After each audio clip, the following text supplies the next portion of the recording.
Fair enough. Would you mind on the way out just examine Debbie's mouth for cancer? Thank you very much. I appreciate it. Next on our journey through the body, we stop at the esophagus. This is a swallowing tube from the mouth to the stomach. And Erin is here. She's from New York. And what's your question, Erin? How are you? Hi. My question is, my mom had passed away of esophageal cancer 14 years ago, and she was a heavy drinker. And I'm just wondering if she could have prevented that, or if I can prevent that. You know, I'm not a heavy drinker. I'm a social drinker, but even just a couple drinks, could that prevent it? Well, first of all, Erin, I'm sorry about your mom. You know, it's painful to lose a relative, especially if you think that there may be something they have done that could have prevented it. Alcohol, without question, is associated with esophageal cancer. It's one of the first things we ask as doctors for esophageal cancer is whether or not people drink and whether they smoke, because those two work together to damage the cells. And I'm going to show a quick animation, if you don't mind.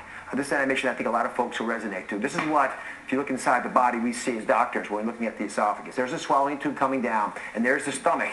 And in that stomach lining, as it meets the esophagus, you have unique cells that actually secrete mucus. And these mucus cells are there to lubricate the food as it goes through. They also release chemicals that aid the digestive process, and they're out there creating this nice little film that protects the lining of the esophagus. Now, what happens if the acid, that blue, flows back up into the esophagus? As it does that, you end up filling those little areas where glands are made, and the acid pulls there, and it destroys the cells, and it makes them angry, and they get inflamed, and they turn into cancers.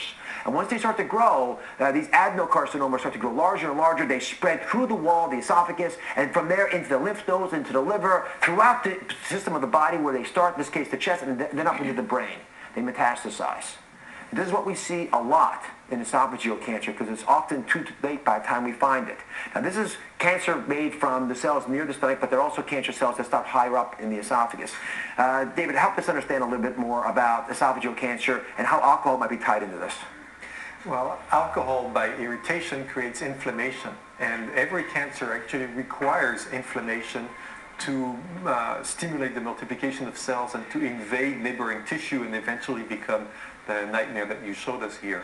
So that leads to all kinds of things that people can learn to do to reduce the level of inflammation in the body, which can help with esophageal cancer and help with a variety of other cancers as well. And these go back to nutrition and physical activity and managing stress differently and avoiding the kind of contaminants like tobacco, like alcohol, like a variety of chemicals that we may find in household products that can stimulate inflammation. Yeah. And if you have reflux, acid indigestion, and it's continuing despite taking antacids, or you're stuck on antacids, you have to keep taking medications, I also worry about those cancers. So our next stop on the journey through the body is breast cancer.